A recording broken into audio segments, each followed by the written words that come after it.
A gente tá cobrindo um evento aqui do Forró Conexão, não monogâmico, ético, que a Dê nos presenteou de estar aqui essa noite. Saúde. Bora lubrificar a vida! Oi pessoal, aqui é a Maria Cecília, sou psicóloga, pós-graduada na área da sexualidade. Eu tô aqui com Miki.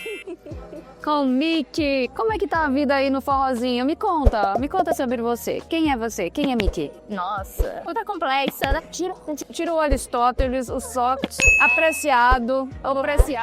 E vamos falar de mim. Meu nome é Miki, eu tenho 29 anos, sou psicóloga. Além de psicóloga, faço outras coisas também na minha vida, né? Eu sou uma pessoa não binária, então eu prefiro o pronome masculino, mas eu também atendo pelos pronomes femininos.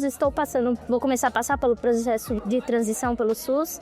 Tenho um relacionamento há 11 anos. Eu visitei o Forró Conexão, organizado pela psicóloga AD, em prol da não monogamia ética. Foi um evento super interessante, onde há trocas, há dinâmicas, a gente consegue olhar no olho do outro, compartilhar algumas experiências. Você não precisa ser não monogâmico para estar nesse espaço. Olha só, confere quem eu encontrei nesse forró. Foi um prazer falar com ele, o Miki, que trouxe uma história maravilhosa e eu quero compartilhar com vocês. Em 2022 eu vivenciei um trisal, que foi onde eu caí no RC não mono, né? Que, tipo, através das confusões, dos conflitos, as questões emocionais daquele trisal, eu já atendia pessoas não mono, né? Vivenciava uma relação aberta, só que foi a primeira vez em que eu me permiti me apaixonar. Por outra pessoa? Por outra pessoa enquanto eu estava dentro daquela relação. E a outra pessoa sabia? Sim.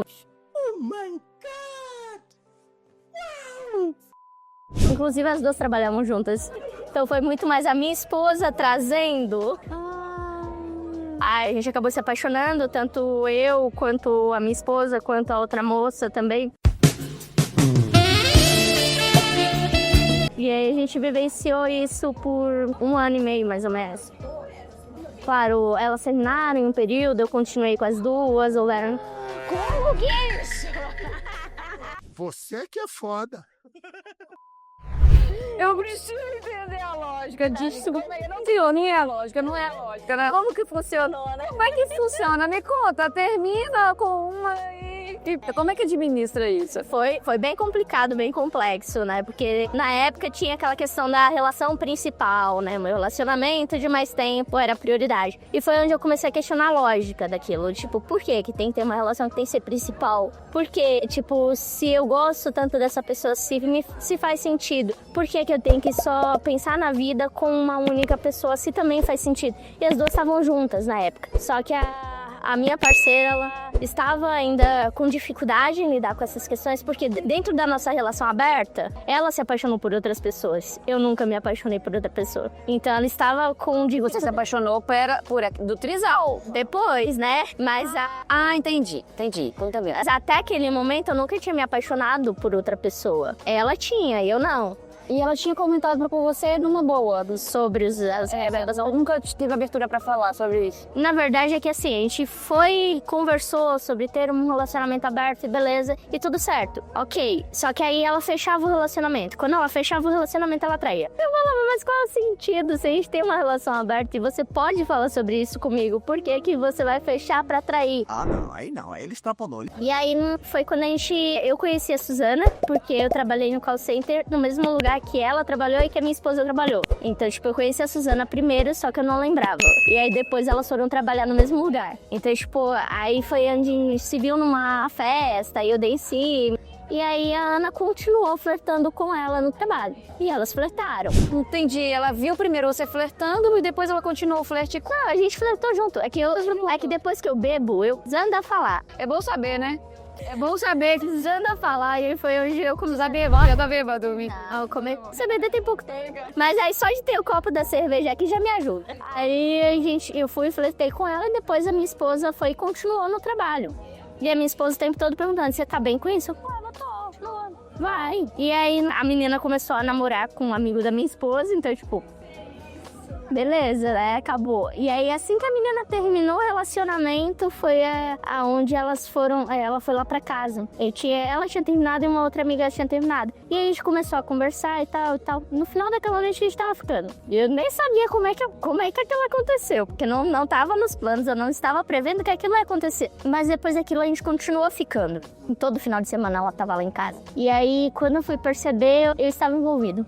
Eu que não me envolvia, eu que falava que não, tipo, sei separar as coisas e não sei o quê. E aí eu comecei a me envolver. E o tempo todo eu comunicava, olha, eu acho que eu tô gostando dela, acho que eu tô me envolvendo. E aí minha esposa falava, eu também tô. Eu falava, nossa, né? E como é que ela tá se sentindo? E aí eu questionava. E aí foi quando a gente começou a perceber que as 3 pessoas estavam ali, tipo, envolvidas. E aí tinha umas piadinhas sobre relacionamento.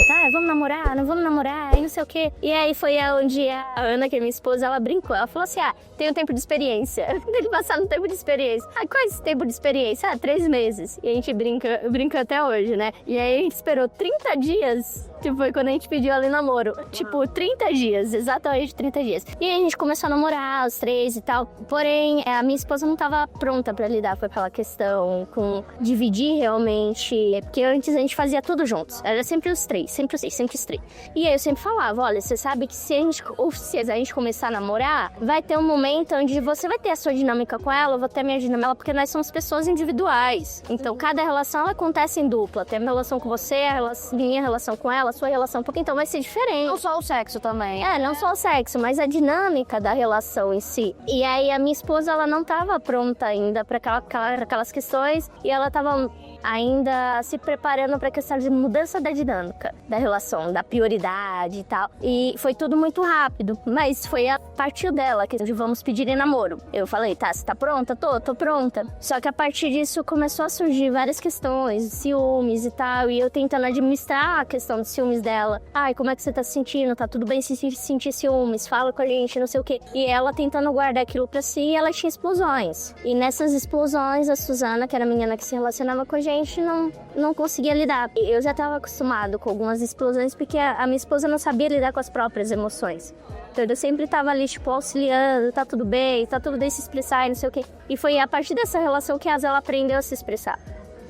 Que aí, tipo, levou um tempo, sim, se posicionar, expressar os limites dela, expressar o que ela quer, o que ela não quer, expressar como que ela tá se sentindo. Só que o tempo todo eu tava ali tentando acolher. Só que a Suzana, ela não tava afins mais, né? Desconectando, foi você pensando. E não, da gente não, dela.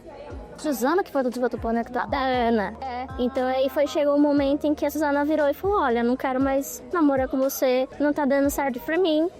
E beleza, e aí a gente ficou tipo, tá, e como é que vai ser agora? Como é que resolve? Como é que vai ser agora, né? Tipo, eu não quero mais namorar com você, mas eu quero continuar com o Mickey. Aí quando era questionada, eu virava pra Ana e falava, eu quero continuar com você, mas eu também não quero terminar essa relação. Tá boa pra mim, tipo, eu tô gostando, tô apaixonado e, tipo, isso não altera o que eu sinto por você. E aí eu entrei, tipo, eu virei uma corda de... Sabe aquelas cordas de cabo de guerra? Cabo de guerra. Agora! A minha relação com a Suzana, ela acabou por questões que acabou que não fazia mais sentido pra mim em um determinado momento. Só que pra mim ainda fazia sentido a não monogamia. Então eu continuei, eu falei, vou continuar, vou lutar contra a minha fobia social, que é tipo, era toda vez que a gente ia, pra mim era um desafio, eu tinha que lutar contra a minha ansiedade, tinha que lutar contra o meu medo de falar com as pessoas, de falar em público. Então eu ia e me fazia. Mas isso é mais teu ou isso vem das suas escolhas, por exemplo, não monogâmicas, é isso? Questão da fobia social? Não, de muito cedo. Eu sempre tive dificuldade em fazer amizade, sempre tive em conversar com as pessoas, eu ensaiava conversar. Isso por causa da sua sexualidade? Não, acho que eu nem entendi o que era sexualidade. Pelo que os meus pais falam, desde que eu tinha 2 anos, eles percebem que eu era uma pessoa que eu tinha medo de conversar com as pessoas. Então, tipo, na minha adolescência foi onde eu comecei a, tipo, vou começar a estudar comportamentos pra me tornar mais mais aceitável e tentar interagir com as pessoas. E mesmo assim, na faculdade, eu levei 2, 3 anos pra começar a conversar com alguém de fato. Eu ter uma conversa inteira com as... Infecção muito séria, mas... Sim,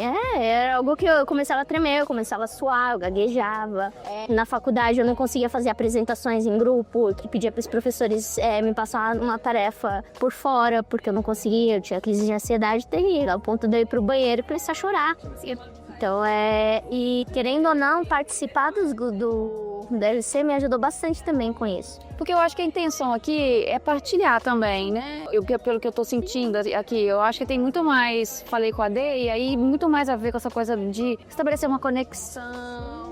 Porque é um lugar muito tênue, né? A não monogamia, de as pessoas que vão usar esse termo e até abusar, né? Aí eu sou não monogâmico, puto, Vou usar desse termo para ser irresponsável. Irresponsável, né? Acho interessante buscar esses lugares de identificação. E como é pra você, então, hoje? Como é que tá a sua vida agora? Tá casado? Eu casei oficialmente no papel, mas por outras questões, não necessariamente por pessoas. Aí tem uma questão também, quando a gente começou a se relacionar, não era permitido o casamento LGBT, então tem toda uma simbologia por trás. Então, tipo, no papel eu sou casado com ela, mas a gente tem uma relação não monogâmica, onde a gente se relaciona, pode se relacionar afetivo. Hoje em dia, né, depois de todo esse tumulto, a gente percebeu que a gente pode sim se relacionar afetivo e sexualmente com outras pessoas. Então, neste momento, eu estou fechado para balanço por questões minhas. Porque tanto a relação com a Suzana demandou demais, mas também foi onde eu comecei a pensar mais sobre a minha não binaridade. Então, ainda estou... Tem quanto tempo que você está entendendo isso? Que você começou a perceber a binaridade? Que eu estou entendendo desde 2018, 2017, mas que realmente eu comecei a falar, verbalizar que eu gostaria de ser tratado no pronome masculino e que eu gostaria que as pessoas me vissem enquanto uma pessoa não binária, isso desde o relacionamento com a Suzana, que foi quem me deu espaço para começar a falar sobre isso. E aí, desde então, eu tenho vivenciado um conflito comigo, com o meu corpo, como que vai funcionar, como que funciona a minha sexualidade agora. E eu brinco que eu tô fechado para balanço porque eu tô tentando entender como é que funciona agora a minha relação eu comigo mesma, para depois eu entender como é que vai funcionar a minha relação com outras pessoas. Que aí eu falo assim, eu não quero trazer ele pra minha bagunça. Eu quero primeiro me centrar, me entender, poder depois falar para as pessoas que eu quero aquilo, qual é a relação que eu quero, como que eu me sei portável. Você tá lá no antigo do HC? É isso? Você começou o processo de harmonização, não é isso? Eu tô pra começar, não é no HC. Eu comecei agora, recentemente a minha esposa, ela foi na UBS, né? Conseguiu agenda com o clínico. E aí, com o clínico, eu falei que eu queria começar o processo de transição com a equipe multidisciplinar do Sampa Trans. E aí, ele fez encaminhamento. Uma fofoquinha aqui. Você já ficou apaixonada por alguém aqui no grupo, já? Ah, eu tenho nota queda pela D. Ah, entendi.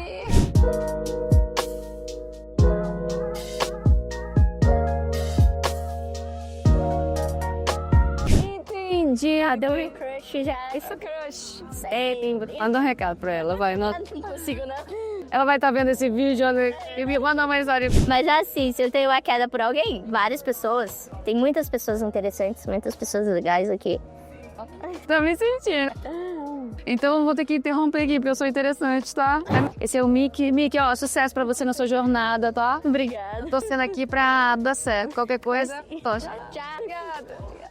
Oi, pessoal, a gente está finalizando aqui o nosso encontro, essa visita no Forró Conexão, promovido pela AD em prol da não monogamia ética. É um trabalho muito interessante, acho que vale super a pena para você que quer conhecer, que tem interesse, que tem curiosidade. É um lugar respeitoso, cheio de acolhimento, cheio de trocas. A gente não está aqui, as pessoas também não estão aqui só para um date sexual, elas estão aqui buscando algo a mais. Então a gente acabou de participar de uma vivência de trocas, de perguntas, coisa que você não vai ver na sua balada. Talvez você não esteja tão interessado nisso também, mas quem está buscando algo diferente, um encontro, conhecer pessoas, acho que é também promover um novo círculo social